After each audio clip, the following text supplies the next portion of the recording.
There's no accidents, there's no coincidences. The actual word thought comes from Thoth. He's the first intelligencer. He's the first person that was given a mission by his father, Thoth, who's also known as Enki in the Sumerian tablets, to go out and raise high levels of civilization around the planet, which he did. He took a crew with him and he did this, and his job was to do this after a great flood that occurred over 36,000 years ago. In the opening scene of the Emerald Tablets, which was written by him himself, he states that the waters were finally starting to recede and the mountains were coming back up. People that had survived were coming out of the caves, and that's when his dad told him to go on the mission that ye know of. And when they got into this great ship, they ascended into the sky till Earth disappeared, and then they descended on the land of Kim, where it's the first place that they decided to re-kickstart civilization on this planet. Amazing. Yeah. I obviously did not know that background, but it came to mind immediately, and I agree, there are no accidents, indeed. Well, the abilities that Thoth possessed, including the ability to materialize out of pure thought, to use sound to move things and to build things like the pyramids of Egypt, and perhaps most perplexing, his ability to use technology to live perhaps 1,000 years more, maybe. Where did all this come from? These people, these beings are super advanced people. I mean, they are probably 1 million years ahead of us. So if you look at where we came from in the last 100 years, from the horse buggy all the way to now space travel and sending remote control cars to Mars and to other moons in our solar system, imagine now 1 million years from now. I mean, the technology we're going to have is totally sick. We're going to be able to live for probably tens of thousands of years, you know, if we go on the right path and take the right journey. So these people, obviously, being that they had started many years before us, had developed spiritual technology and hard technology. So they had the hard tech and the spiritual tech, and they were able to combine the two together. They really had figured out the keys to some of the mysteries of the universe and the ether of space-time, and were able to combine it with hard technology and incorporate that into their own bodies as well.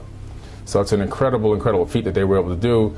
And Thoth talks about materializing matter from light, materializing matter from vocalizations, from different types of cymatic frequencies. As a matter of fact, in the Emerald Tablets, he gives out several names. These aren't names of people.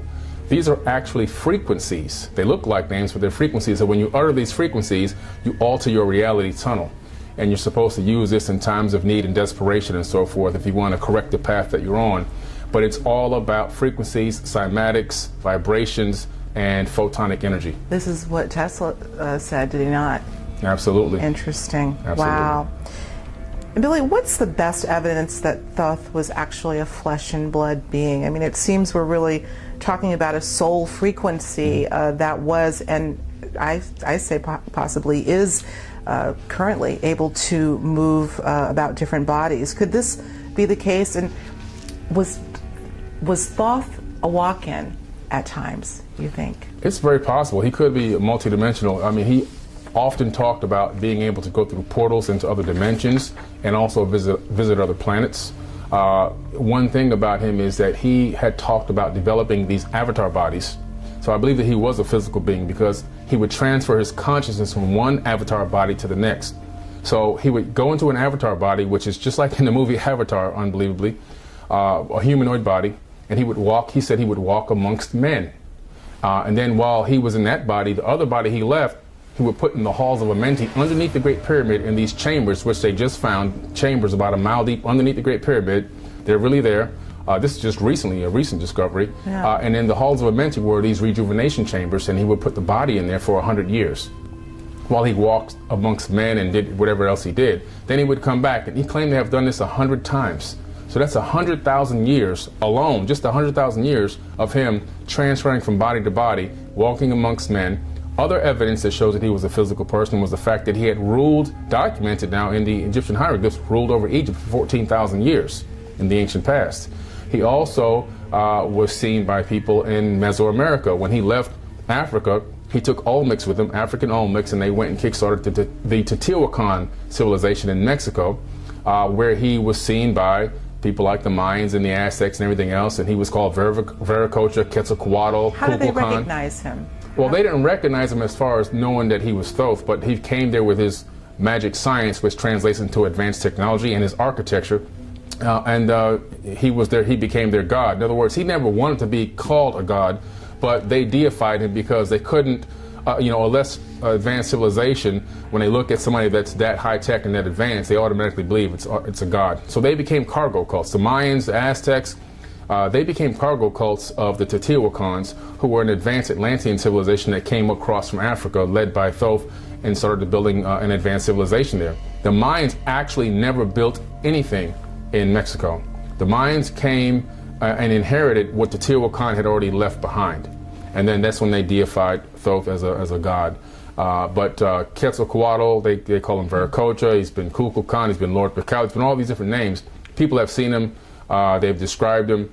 Yeah, he kickstarted that civilization, not only there, but in other places around the world. We're talking everywhere from Cambodia, all over Asia, Australia. If you go to Australia, there's etchings of Thoth from Egypt in Australia into clay that was hardened in Australia. There's an Egyptian temple partially buried in Karyong 9 in Australia that has Egyptian hieroglyphs that date back tens of thousands of years, where it shows that Egyptians were leaving Egypt and going to Australia to talk to the Aborigine people to get knowledge and wisdom from the Aborigines, who were the first people that they claim were here and that came from the Pleiadians. So it's just, the story is huge. And when I went to Egypt in 2014, the story of two brothers going to Australia and one dying from a snake bite and the brother bringing him back was the finishing of the story was in Egypt when I got there. So it was an amazing closed circle there, showing that they had really gone and come back. And of course, the temple is still there. Do you think perhaps Thoth is still here? Oh, absolutely. This entity, this being, is so amazing in his travels. He's in his own handiwork. He says that he's gone from planet to planet, watching different humanoids, civilizations rise and fall. That takes a very long time to watch a whole civilization rise and fall.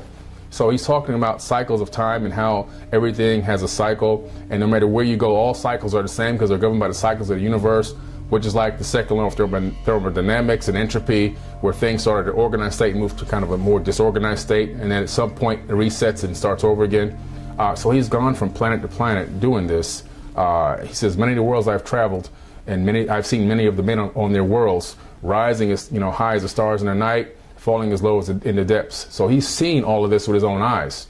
And it's very likely that he's still walking around. I mean, the only thing that can stop a being that advanced is some type of an accident that can destroy the body, I guess. But if you have the capability of storing your consciousness on something and putting it into something else, you can continue on. Well, isn't that what's going on right now with us humans tinkering with uploading our DNA? I find that interesting. As you're talking about this, Billy, so many questions are on my mind, but I guess the first one would be in terms of this, what I would refer to at this point as a soul blueprint, this Thoth. What is his purpose in all of this? Is this for his own observation, or is there, is this a service to self or service to others? He had raised himself to such a high level of consciousness that his whole main purpose, and the only reason why he got to this level of consciousness and ability, is because of service to others. His whole main purpose is for service to others. He never wanted to be called a god, never tried to claim that he was any type of a god. As a matter of fact, when he descended on the land of Chem in his ship and he opened the doors, the barbarians came to attack him. He raised his staff and sent out a ray of vibration, stopping him still a stone in the mountain, according to him, which means that some type of advanced weapon that had the ability to stun them and stop them. Then he went and released them and began to talk peace with them. And then after he showed them some of his advanced technology, they groveled at his feet. And he picked them up and said, no, we are the sons of Atlantis, and we're here to raise a higher level of civilization in this area, basically, is what he was trying to say. And we're going to teach you, we're going to raise you, we're going to give you language, we're going to give you technology, we're going to give you architecture, so forth and so on. So again, here, more evidence that he had a perfect opportunity here to say, I'm your God, bow to me, so forth and so on. But when they groveled at his feet, he stopped them and picked them up and said, no, we're the same, I'm just more advanced. And I'm here to teach you, So his main purpose is service to others, and he's gone all around this planet, and the evidence of his architecture, because he says he built the Great Pyramid. So now you look at all the pyramids around the planet, you look at the technology, the megalithic structures, you start to realize we have the same architect involved in all of this handiwork. On other planets, underwater, the pyramidal structure on is the moon. Quite fascinating. Yeah, incredible. Huh. I think about the plight of us humans, particularly us in the West, the plight, big one. Yeah. Two questions, I guess. Given this plight and given Thoth's mission of being a service to others, we could use this entity's help now more than ever. Is there any indication, you know, I mean, we're talking about something that seems so far out of reach of our perception, but any indication, any feeling, any talk about Thoth helping us? He's helping us right now. How so? Thoth understands that the universe is a fractal holographic universe. It's a fractal matrix, and through this matrix, information can be transferred from entity or being to being. This information that he wrote down, these emerald tablets, are the complete key to life and the ability to give us the power to save ourselves and to come in unison with one another and raise to a high level of civilization again. These tablets are not just handwritten tablets for us to just casually read. They're a blueprint. And by reading them and taking down the information and absorbing that knowledge, he has now transferred a fractal of his consciousness into the person that read it.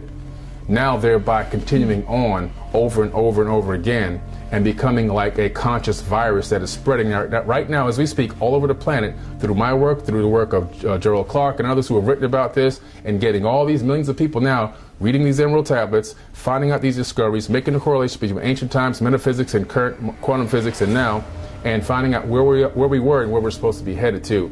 So right now he's fractally working through all of us this very moment. That's amazing. I resonate with that. Yeah. As I told you off air, I was so inspired by the little that I had heard so far, researching some of your work, that I went and ordered it. So I happen to have it with me right now here in Los Angeles. So, well, as far as the emerald tablets are concerned, it is believed that Thoth was the actual author of the text versus a scribe who translated these messages. Here's the question I want to ask in this regard. Have you found any similarity in some of the ideas that have been conveyed in the tablets as compared to the Gnostic texts, the Nag Hammadi? You know, the Nag Hammadi does have a couple of similarities, because the Nag Hammadi really, they're talking about the fact that religion, current modern day religion, the way that the Bible and everything else is written, they're actually worshiping the evil entities. They're actually worshiping Satan. And that the true power is within. Yes. And when you go back to the Emerald Tablets, which were written way before the Nag Hammadi, you realize that the Nag Hammadi have taken some of those concepts possibly from the Emerald Tablets, because the Emerald Tablets 36,000 years ago was talking purely about taking a journey to inner space, finding the inner man, the inner power, and that divinity is flowing in us, through us, and out of us, and that we ourselves have the same exact power as Thoth and any other deity that we claim to be super omnipotent and so forth and so on. We have those same powers, and we're supposed to be here to create heaven on earth, not wait till we die to then try and see if we get accepted into it in heaven. So Nag Hammadi have the people who wrote those scripts have a lot of the same beliefs, and they're trying to say, look, the energy and the power is flowing in you and out of you. You are basically God, because God is you and you are God. And what these organized religions have done is they are now, without realizing it, are worshiping a demonic entity. Wow, that's interesting. Well, that could very well be the case. You wonder, I mean, you have been so tenacious in digging up this information and connecting dots. You have to ask yourself the question, who else knows this information that may also be on the more malevolent side of things, keeping it from us? Yeah. If Thoth is truly on a mission to help us evolve, who else might know? The governments of the world. Collaborate. If you go to Washington, D.C. and go to the Library of Congress, there's two gigantic steel doors, double doors to open that Library of Congress. Who's etched into the steel on the door? Thoth. Thoth and Odin, who's both the same person, because as when you go into the more Greek times, he's Odin, he's also a Mercury. They have different names over different ages and different regions of the world, but it's the same exact person. So when you go there, they've got Thoth etched into the steel doors at the Library of Congress in Washington, D.C. I think they know exactly who he is, and this is why you see all of the Egyptian motif in Washington, Egyptian motif in England at the palaces, the Vatican. Absolutely. And this is all reminiscent of, they've got the information, they've got the knowledge, and they're basically using it through brick masonry. They're showcasing everything they know, all the angles and the different types of structures that they build to harness energy and everything else. but they're putting it in our face. They're hiding it in plain sight. And the average layman who's got to focus on going to work, paying bills, taking care of the kids, I got to work till I can get enough money to retire, and all these things, completely distracted from what's right in front of their face, can't focus on it. And the elites and the oligarchy, they maintain their power over us that way. Wow. If somehow Thoth, it seems like his mission, should he still be here, and I think there's definitely a case to be made that he is, should complete that mission, should he be able to somehow, even through the 100th monkey, even through the butterfly effect, you know, spreading knowledge to enough people that that somehow reaches even those that are too busy to actually read the Emerald Tablets, let's say. And we, as a civilization, evolve. Let's take a look at the end scenario. Do you think that Thoth would eventually go away? Not go away, but leave? Well, he leaves from time to time. All of these beings, these advanced beings that are really helping us and have, you know, like Enki in the past, who really took a liking to humans, they come and go. But when they come and go in their geological timescales, because of their lifespans, it's not that long, blink of an eye. It's like going around the corner for some groceries. To us, from our perspective, because our lifespans have been so shortened and cut, it seems like thousands of years. But to them, it's just like, I'll be back, you know, and 4,000 or 5,000 years will go by and they'll be back. They go do whatever they do and they go away and they come back. Good example, in the Bible, you have the Tower of Babel incident, when Yahweh returns and sees that the humans are building this tower. Well, Yahweh had gone away for a while. And if you go into the Sumerian tablets, you discover the same exact story. The Bible copied it from the Sumerian tablets. Yahweh is Enlil, Enki's brother. Yes. The evil one, the true Satan, the Satan, the Lord of Eden. That was his name. But he had gone away, and to wherever they go when they leave, whether other planets, other soul, who knows where they go. But when he came back, this tower was being built. So obviously he's not omnipresent, because he would have known it was being built if he was a real creator of the universe. It shocked him. And he realized that humans had the capability to not only catch up to the Anunnaki, but maybe even surpass them. And that's when he knocked down the tower, then took the people who were working in unison together as one, separated them, split up their languages, and put them all over the world, you know, spread them out. Then they put genetic markers on the people, creating Asians, this, that, you know, everybody was one. Then became, I'm an Asian, I'm an African, I'm a red man now, I'm an indigenous person. There's a 2% variance between an African American, a Caucasian, an Asian person. This 2% variance can't just happen by pure evolution, not in this small time frame. It would take many more millions of years to get these variances. I'm not dark, you're not dark, because the sun was shining on our ancestors in Africa. We're dark, this color of melanin, because of a 2% variance in genetic material that has now been scientifically proven, and it's peer-reviewed biology, it's real science. So this variance in genetic material is what makes different races. This was done, and also another thing that was done by him was he fused chromosome number 2 and put a telomere cap on each end so that we could only live to 120 years maximum. And Harvard scientists just discovered that that's a fact. A human being can only live to about 120 years under the most pristine conditions. And they've now learned how to stop that shortening of telomeres and extend the life of mice like 3 times longer, which means they can do it in humans as well. But they go away and they come back. So Thoth will go away at some particular time on maybe other missions on other planets, or maybe even other dimensions, who knows, and then return at a later time. But he talks about our cycles, and he's waiting for us to grow up. So I think a lot of the other possible benevolent ETs that are out there, they're waiting for us to get to a point where we overthrow this oligarchy, this 1% that's running 7 billion people. That's got to end. For us to come out of our stupor and realize that we've got to come together as one for a common goal, overthrow the current capitalistic society that we're living up under, and put together a new system and work towards moving into that golden age again. And I think that's when we're going to see a lot more interactivity from people from other places, which I would like to just call our cousins, our star brothers. You know, they're all related to us. Humanoids basically dominate the entire universe. Yeah, beautifully said. In our closing minutes, I want to talk about, I think what I'd like to do is actually put up an image of both the Emerald Tablets, but also your book, and this is what I'd like to end on, Compendium of the Emerald Tablets. If you could, in the remaining minutes, Billy, give us a thumbnail about what that's about, and we'll make sure to have links, of course, for both. Okay, fantastic. Well, the Compendium of the Emerald Tablets was an idea that I decided to do because I wanted to be able to break down the Emerald Tablets so that the beginner, a person that's just getting into it, or maybe doesn't understand a lot of esoteric messages, can really get a very good understanding of what's being said because it's so powerful. In the Emerald Tablets, it's told that you should read it 100 times 100 at least, so you start off at 100 times and just continue on. To the rest of your life, you should continue to read them, and the more you read them, the more knowledge you gain. I want to find a way to help speed up that process. Sometimes that number sounds so daunting. Read this 100 times just to get started. And it's like people don't really understand what they're digesting. So the compendium means I'm breaking down the information and making it available for a beginner or a layman. So I went in with the compendium concept to go in and actually go on sometimes verse by verse and making correlations between biblical text, other ancient texts like the Mahabharata, the Bhagavad Gita, whether it be the Sumerian tablets, also correlate things that are being said by him to modern day technology, military tech that we have currently, satellite technology, the ability in quantum physics to manifest matter from light and sound, now, which we've just first accomplished about 6 months ago. Yes. So I'm showing people that what he's saying is not far-fetched. With 2045 project, where they're actually transferring consciousness of animals into computers right now, proven. So I'm saying, look, what he's saying is not this big hypothetical thing that probably never happened. I'm saying we're doing it now.